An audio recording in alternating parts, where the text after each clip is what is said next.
The Adventures of Sherlock Holmes by Sir Arthur Conan Doyle. Adventure number 3. A Case of Identity. "My dear fellow," said Sherlock Holmes, as we sat on either side of the fire in his lodgings at Baker Street, "life is infinitely stranger than anything which the mind of man could invent. We would not dare to conceive the things which are really mere commonplaces of existence. If we could fly out of that window hand in hand, hover over this great city, gently remove the roofs, and peep in at the queer things which are going on, the strange coincidences, the plannings, the cross-purposes, the wonderful chains of events, working through generations, and leading to the most outre results, it would make all fiction, with its conventionalities and foreseen conclusions, most stale and unprofitable." "And yet I am not convinced of it," I answered. "The cases which come to light in the papers are, as a rule, bald enough, and vulgar enough. We have in our police reports realism pushed to its extreme limits, and yet the result is, it must be confessed, neither fascinating nor artistic." "A certain selection and discretion must be used in producing a realistic effect," remarked Holmes. "This is wanting in the police report, where more stress is laid, perhaps, upon the platitudes of the magistrate than upon the details, which to an observer contain the vital essence of the whole matter. Depend upon it, there is nothing so unnatural as the commonplace." I smiled and shook my head. "I can quite understand your thinking so," I said. "Of course, in your position of unofficial adviser and helper to everybody who is absolutely puzzled throughout 3 continents, you are brought in contact with all that is strange and bizarre. But here—" I picked up the morning paper from the ground. "Let us put it to a practical test. Here is the first heading upon which I come: 'A husband's cruelty to his wife.' There is half a column of print, but I know without reading it that it is all perfectly familiar to me. There is, of course, the other woman, the drink, the push, the blow, the bruise, the sympathetic sister or landlady. The crudest of writers could invent nothing more crude." "Indeed, your example is an unfortunate one for your argument," said Holmes, taking the paper and glancing his eye down it. "This is the Dundas separation case, and, as it happens, I was engaged in clearing up some small points in connection with it. The husband was a teetotaler, and there was no other woman, and the conduct complained of was that he had drifted into the habit of winding up every meal by taking out his false teeth and hurling them at his wife, which, you will allow, is not an action likely to occur to the imagination of the average story-teller. Take a pinch of snuff, doctor, and acknowledge that I have scored over you in your example." He held out his snuff-box of old gold, with a great amethyst in the centre of the lid. Its splendour was in such contrast to his homely ways and simple life that I could not help commenting upon it. "Ah," said he, "I forgot that I had not seen you for some weeks. It is a little souvenir from the King of Bohemia in return for my assistance in the case of the Irene Adler papers." "And the ring?" I asked, glancing at a remarkable brilliant which sparkled upon his finger. "It was from the reigning family of Holland, though the matter in which I served them was of such delicacy that I cannot confide it even to you, who have been good enough to chronicle 1 or 2 of my little problems." "And have you any on hand just now?" I asked with interest. "Some 10 or 12, but none which present any feature of interest. They are important, you understand, without being interesting.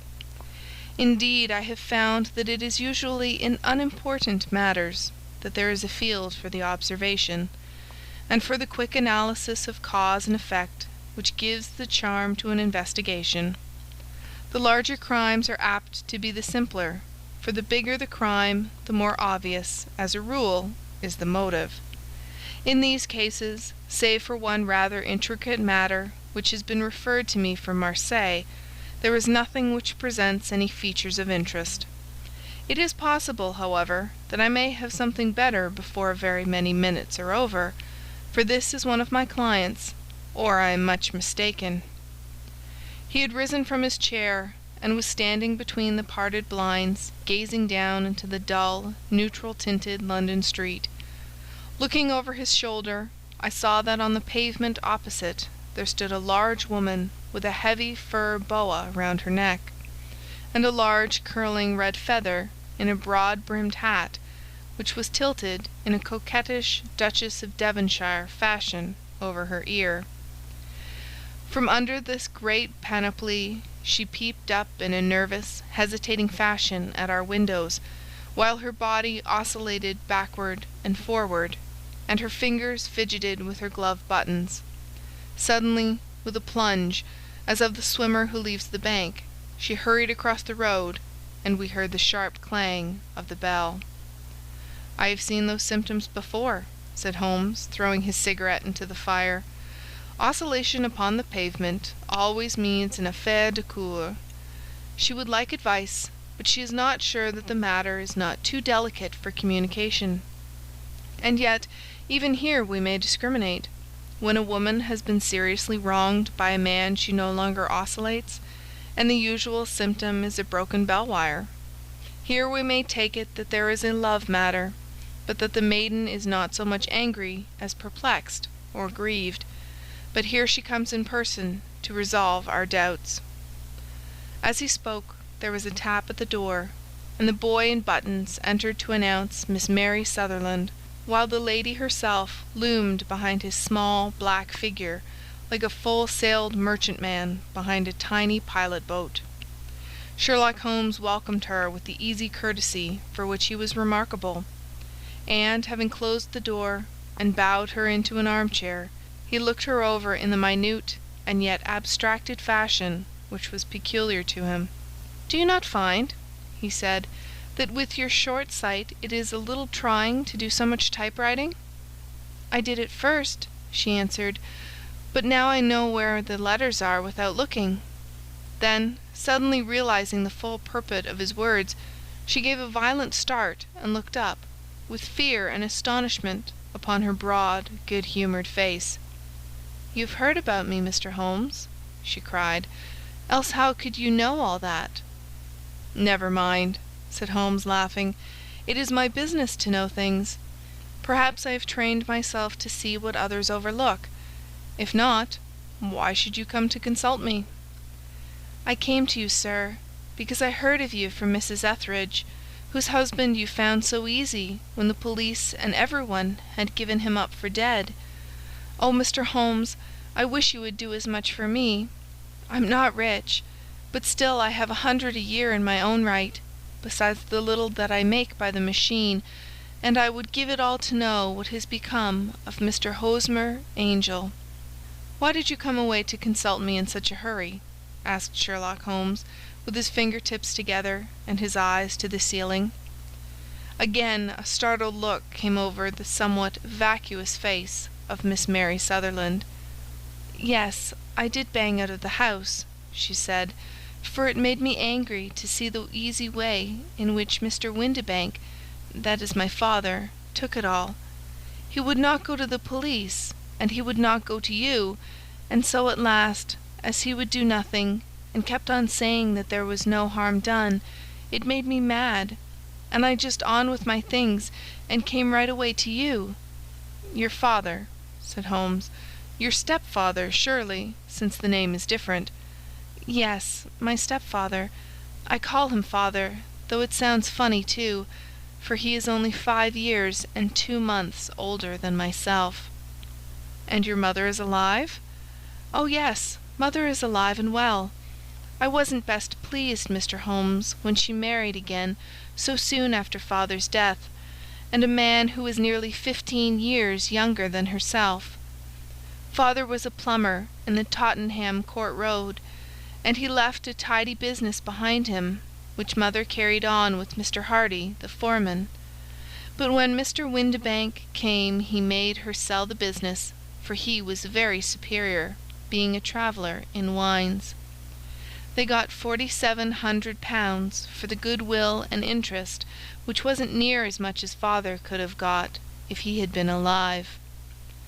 I had expected to see Sherlock Holmes impatient under this rambling and inconsequential narrative, but on the contrary he had listened with the greatest concentration of attention. "Your own little income?" he asked. "Does it come out of the business?" "Oh no, sir. It is quite separate, and was left me by my Uncle Ned in Auckland. It is in New Zealand stock, paying 4.5 per cent. £2,500 was the amount, but I can only touch the interest."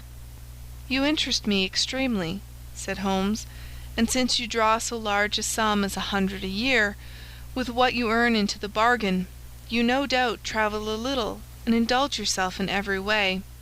I believe that a single lady can get on very nicely upon an income of about £60. "I could do with much less than that, Mr. Holmes, but you understand that as long as I live at home I don't wish to be a burden to them, and so they have the use of the money just while I am staying with them. Of course, that is only just for the time. Mr. Windibank draws my interest every quarter and pays it over to mother, and I find that I can do pretty well with what I earn at typewriting. It brings me 2 pence a sheet, and I can often do from 15 to 20 sheets in a day." "You have made your position very clear to me," said Holmes. "This is my friend, Dr. Watson, before whom you can speak as freely as before myself. Kindly tell us now all about your connection with Mr. Hosmer Angel." A flush stole over Miss Sutherland's face, and she picked nervously at the fringe of her jacket. "I met him first at the gasfitters' ball," she said. "They used to send father tickets when he was alive, and then afterwards they remembered us, and sent them to mother.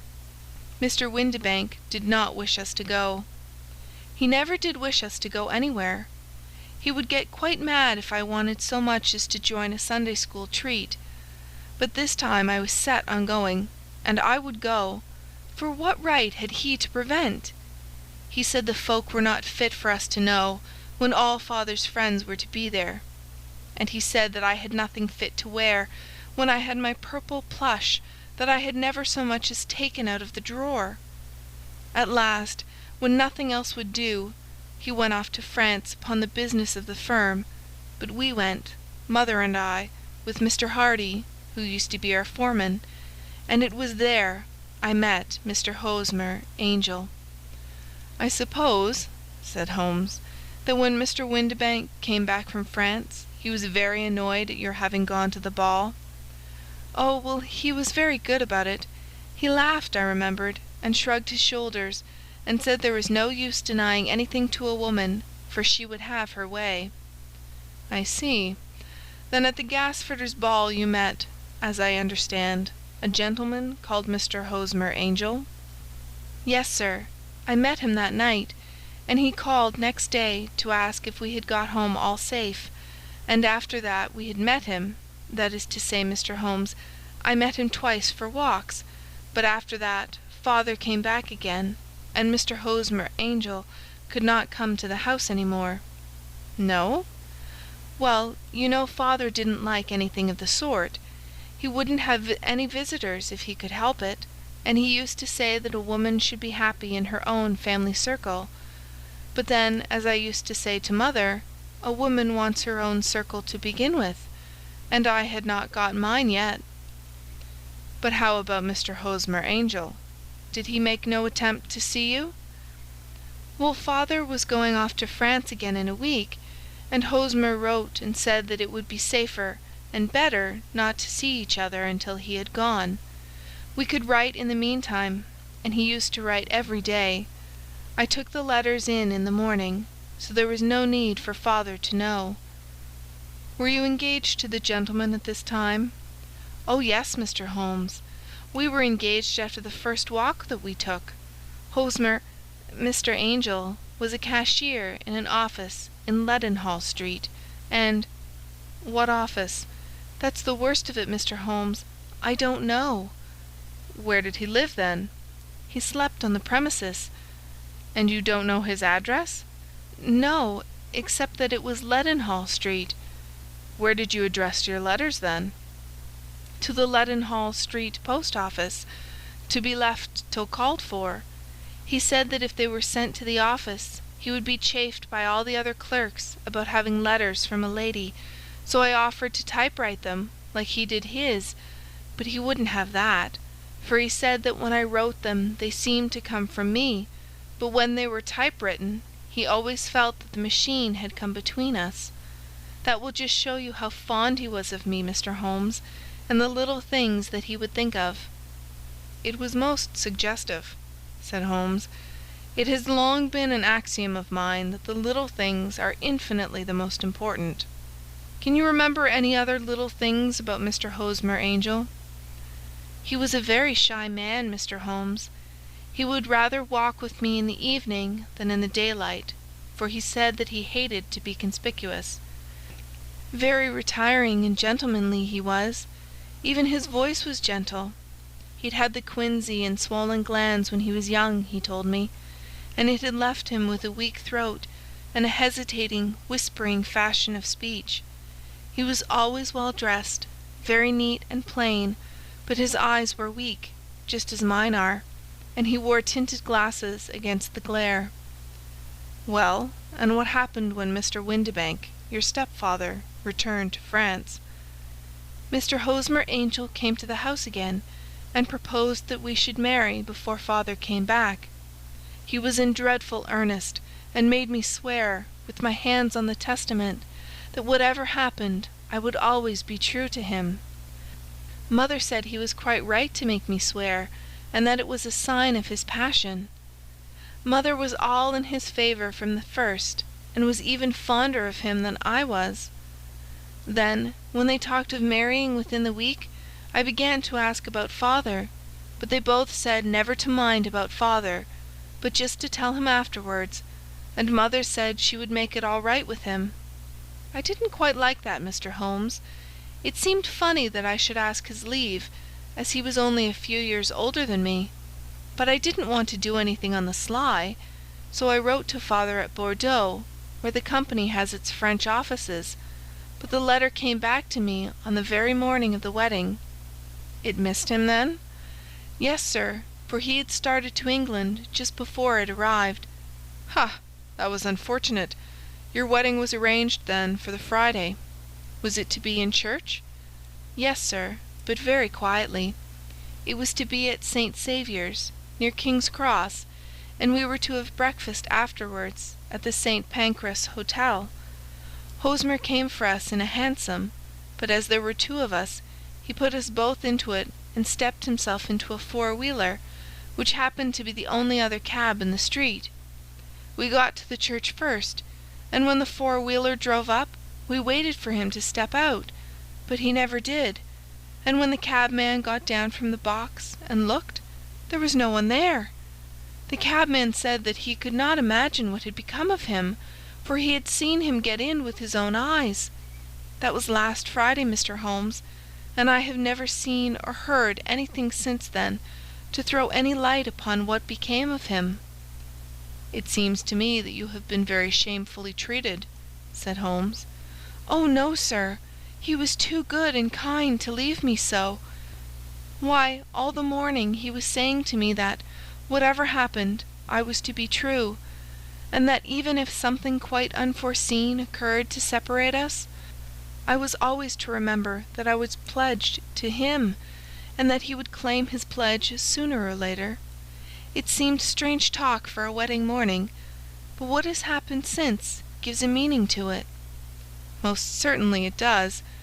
Your own opinion is, then, that some unforeseen catastrophe has occurred to him?" "Yes, sir. I believe that he foresaw some danger, or else he would not have talked so. And then I think that what he foresaw happened." "But you have no notion as to what it could have been?" "None." "One more question. How did your mother take the matter?" "She was angry, and said that I was never to speak of the matter again." "And your father? Did you tell him?" "Yes. and he seemed to think, with me, that something had happened, and that I should hear of Hosmer again. As he said, what interest could anyone have in bringing me to the doors of the church, and then leaving me? Now, if he had borrowed my money, or if he had married me and got my money settled on him, there might be some reason, but Hosmer was very independent about money, and never would look at a shilling of mine. And yet what could have happened? And why could he not write? Oh, it drives me half mad to think of it, and I can't sleep a wink at night." She pulled a little handkerchief out of her muff, and began to sob heavily into it. "I shall glance into the case for you," said Holmes, rising, "and I have no doubt that we shall reach some definite result. Let the weight of the matter rest upon me now, and do not let your mind dwell upon it further. Above all, try to let Mr. Hosmer Angel vanish from your memory, as he has done from your life." "Then you don't think I'll see him again?" "I fear not." "Then what has happened to him?" "You will leave that question in my hands. I should like an accurate description of him, and any letters of his which you can spare." "I advertised for him in last Saturday's Chronicle," said she. "Here is the slip, and here are 4 letters from him." "Thank you. And your address?" 31 Lyon Place, Camberwell. "Mr. Angel's address you never had, I understand. Where is your father's place of business?" "He travels for Westhouse and Marbank, the great claret importers of Fenchurch Street." "Thank you. You have made your statement very clearly. You will leave the papers here, and remember the advice which I have given you. Let the whole incident be a sealed book, and do not allow it to affect your life." "You are very kind, Mr. Holmes, but I cannot do that. I shall be true to Hosmer. He shall find me ready when he comes back." For all the preposterous hat and the vacuous face, there was something noble in the simple faith of our visitor which compelled our respect. She laid her little bundle of papers upon the table and went her way, with a promise to come again whenever she might be summoned.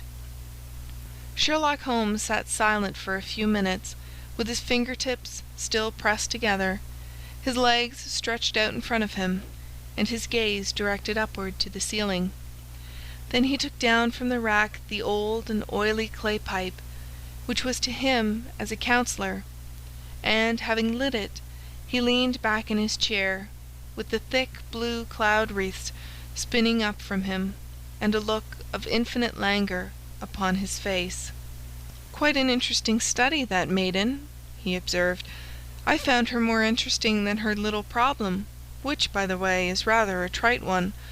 You will find parallel cases, if you consult my index, in Andover in '77.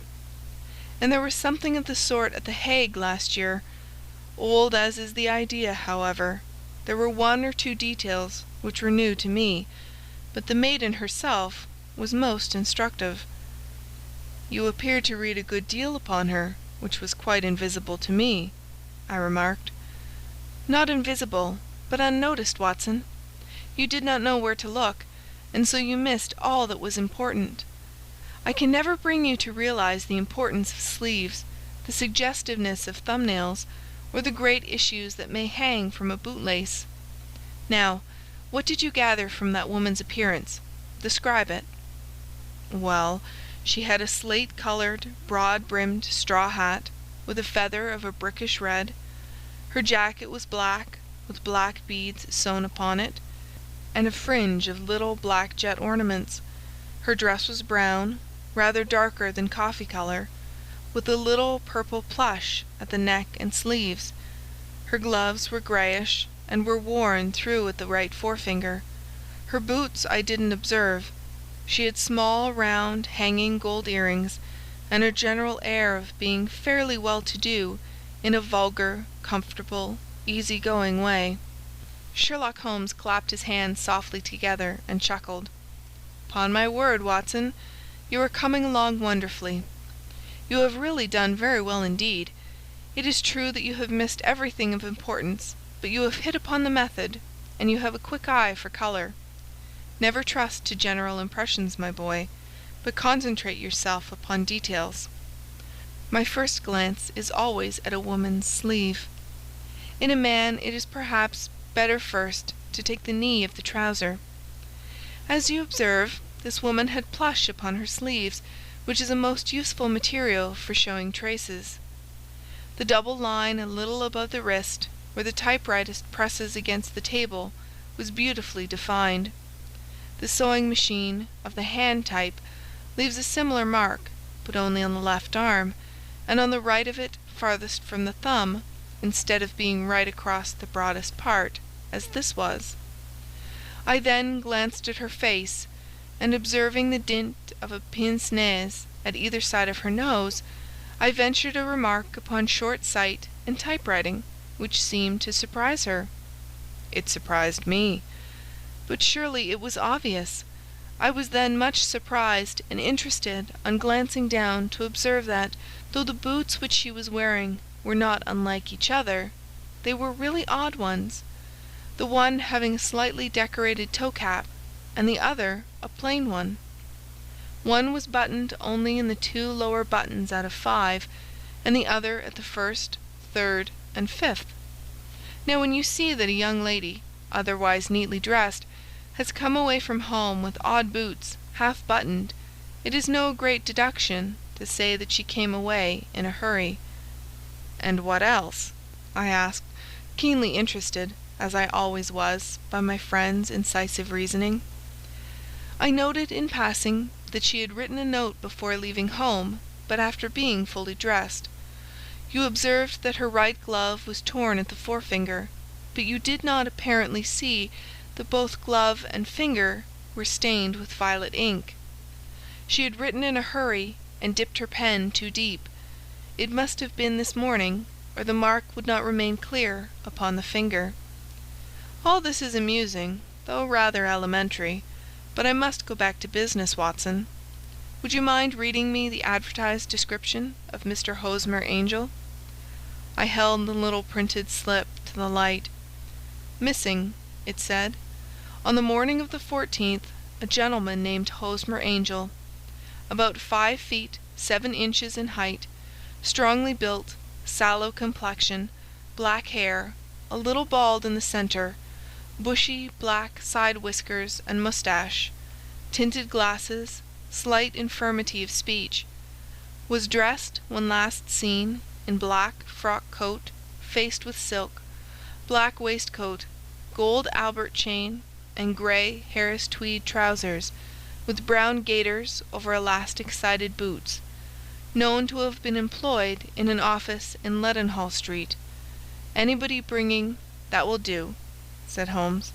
"As to the letters," he continued, glancing over them, "they are very commonplace. Absolutely no clue in them to Mr. Angel, save that he quotes Balzac once. There is a remarkable point, however, which will no doubt strike you."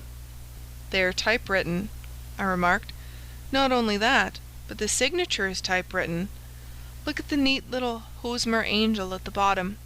There is a date, you see, but no superscription except Leadenhall Street, which is rather vague. The point about the signature is very suggestive. In fact, we may call it conclusive." "Of what?"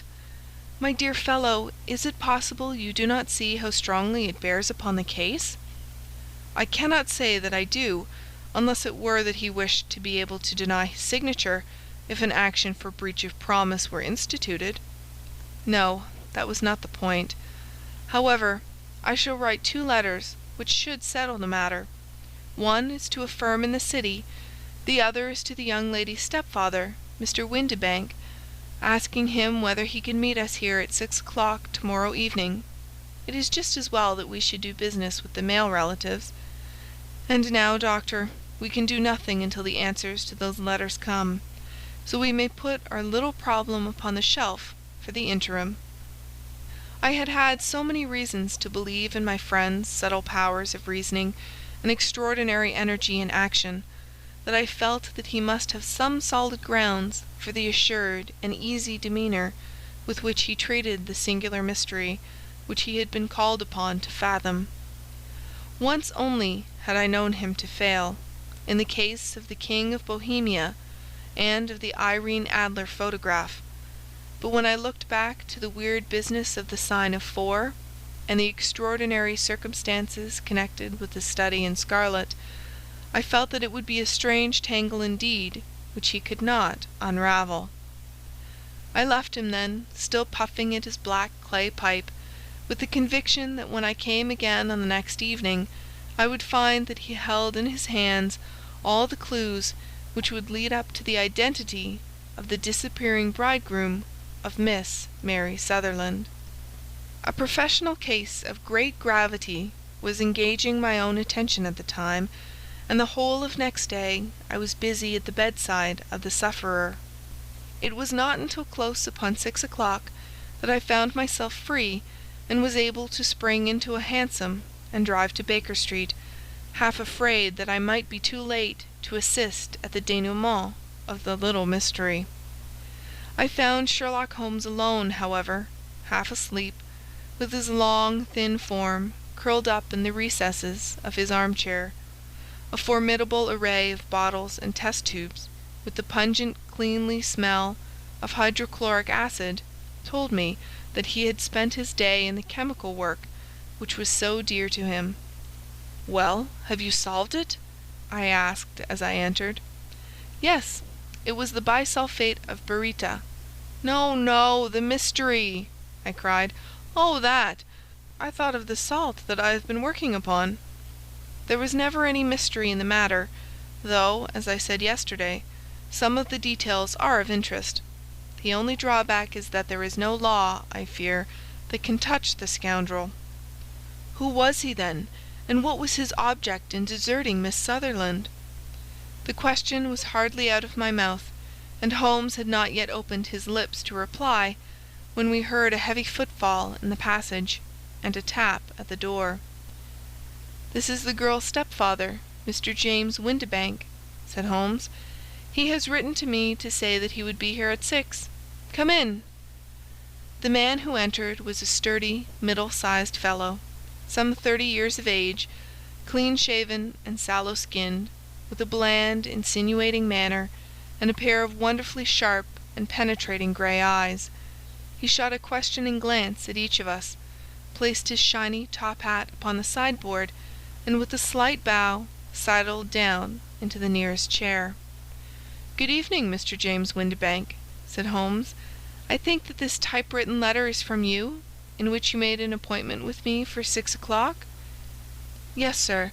I am afraid that I am a little late, but I am not quite my own master, you know.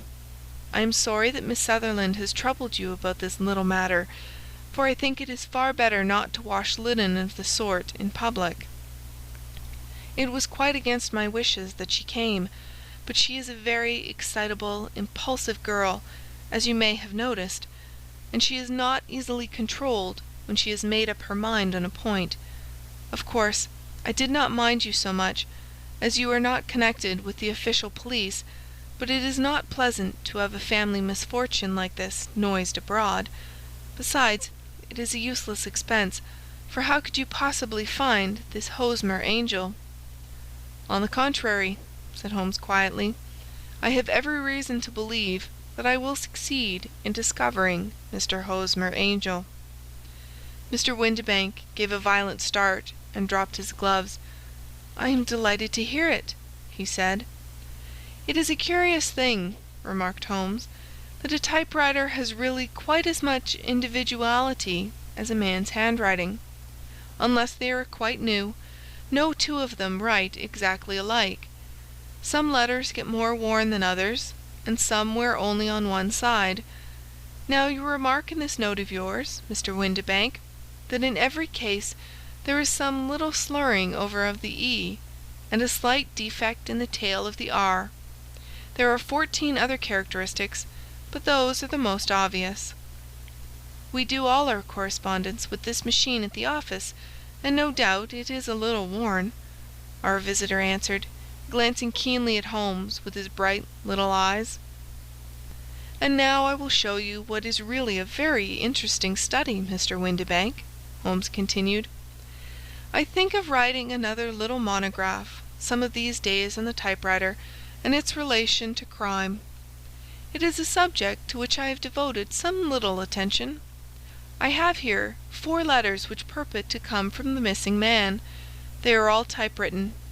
In each case, not only are the E's slurred and the R's tailless, but you will observe, if you care to use my magnifying lens, that the other 14 characteristics to which I have alluded are there as well."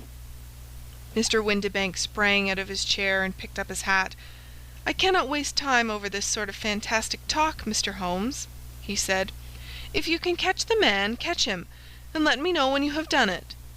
"Certainly," said Holmes, stepping over and turning the key in the door. "I let you know, then, that I have caught him." "What? Where?" shouted Mr. Windibank, turning white to his lips and glancing about him like a rat in a trap. "Oh, it won't do. Really it won't," said Holmes, suavely. "There is no possible getting out of it, Mr. Windibank. It is quite too transparent, and it was a very bad compliment when you said that it was impossible for me to solve so simple a question. That's right. Sit down and let us talk it over." Our visitor collapsed into a chair, with a ghastly face and a glitter of moisture on his brow. It's not actionable," he stammered. "I am very much afraid that it is not. But between ourselves, Windibank, it was as cruel and selfish and heartless a trick, in a petty way, as ever came before me. Now let me just run over the course of events, and you will contradict me if I go wrong." The man sat huddled up in his chair, with his head sunk upon his breast, like one who is utterly crushed. Holmes stuck his feet up on the corner of the mantelpiece, and, leaning back with his hands in his pockets, began talking, rather to himself, as it seemed, than to us. "The man married a woman very much older than himself for her money," said he, "and he enjoyed the use of the money of the daughter as long as she lived with them. It was a considerable sum for people in their position, and the loss of it would have made a serious difference. It was worth an effort to preserve it. The daughter was of a good, amiable disposition, but affectionate and warm-hearted in her ways, so that it was evident that with her fair personal advantages and her little income, she would not be allowed to remain single long. Now her marriage would mean, of course, the loss of 100 a year. So what does her stepfather do to prevent it? He takes the obvious course of keeping her at home and forbidding her to seek the company of people her own age. But soon he found that that would not answer forever. She became restive, insisted upon her rights, and finally announced her positive intention of going to a certain ball. What does her clever stepfather do then? He conceives an idea more creditable to his head than to his heart. With the connivance and assistance of his wife, he disguised himself, covered those keen eyes with tinted glasses, masked the face with a moustache and a pair of bushy whiskers, sunk that clear voice into an insinuating whisper, and doubly secure on account of the girl's short sight, he appears as Mr. Hosmer Angel, and keeps off other lovers by making love himself. "It was only a joke at first," groaned our visitor. "We never thought that she would have been so carried away." "Very likely not. However that may be, the young lady was very decidedly carried away, and, having quite made up her mind that her stepfather was in France, the suspicion of treachery never for an instant entered her mind. She was flattered by the gentleman's attentions, and the effect was increased by the loudly expressed admiration of her mother. Then Mr. Angel began to call, for it was obvious that the matter should be pushed as far as it would go if a real effect were to be produced.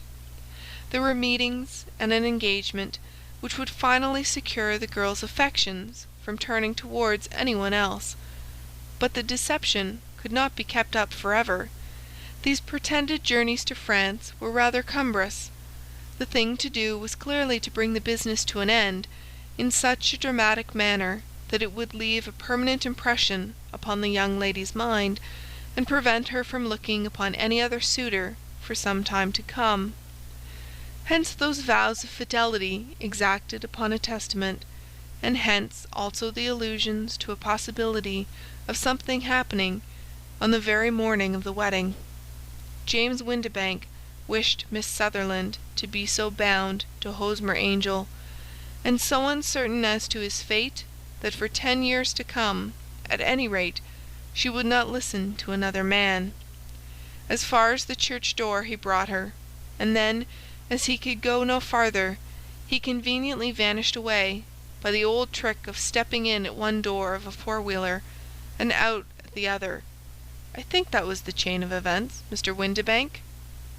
Our visitor had recovered something of his assurance while Holmes had been talking, and he rose from his chair now with a cold sneer upon his pale face.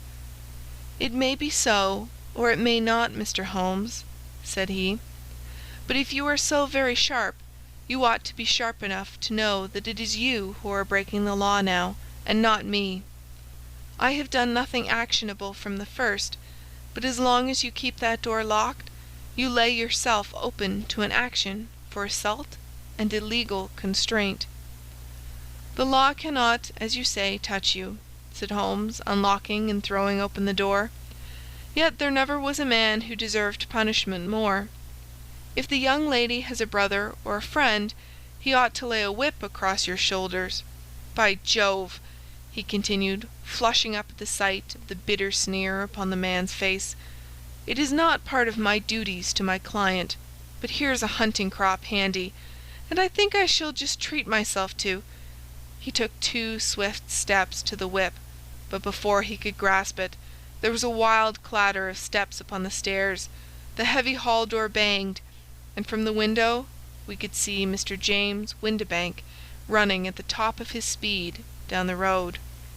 "There's a cold-blooded scoundrel," said Holmes, laughing, as he threw himself down into his chair once more. "That fellow will rise from crime to crime until he does something very bad and ends on a gallows. The case has, in some respects, been not entirely devoid of interest." "I cannot now entirely see all the steps of your reasoning," I remarked.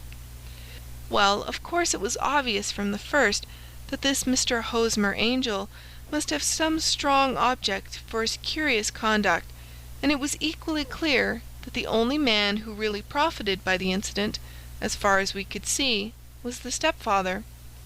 Then the fact that the 2 men were never together, but that the one always appeared when the other was away, was suggestive. So were the tinted spectacles and the curious voice, which both hinted at a disguise, as did the bushy whiskers. My suspicions were all confirmed by his peculiar action in typewriting his signature, which, of course, inferred that his handwriting was so familiar to her that she would recognize even the smallest sample of it. You see, all these isolated facts, together with many minor ones, all pointed in the same direction." "And how did you verify them?" "Having once spotted my man, it was easy to get corroboration. I knew the firm for which this man worked. Having taken the printed description, I eliminated everything from it which could be the result of a disguise, the whiskers, the glasses, the voice, and I sent it to the firm, with a request that they would inform me whether it answered to the description of any of their travellers. I had already noticed the peculiarities of the typewriter, and I wrote to the man himself at his business address, asking him if he would come here. As I expected, his reply was typewritten, and revealed the same trivial but characteristic defects. The same post brought me a letter from Westhouse and Marbank of Fenchurch Street, to say that the description tallied in every respect with that of their employee, James Windibank. Voilà tout." "And Miss Sutherland?" "If I tell her, she will not believe me. You may remember the old Persian saying, 'There is danger for him who taketh the tiger cub, and danger also for whoso snatches a delusion from a woman.' There is as much sense in Hafiz as in Horace, and as much knowledge of the world." End of Adventure 3.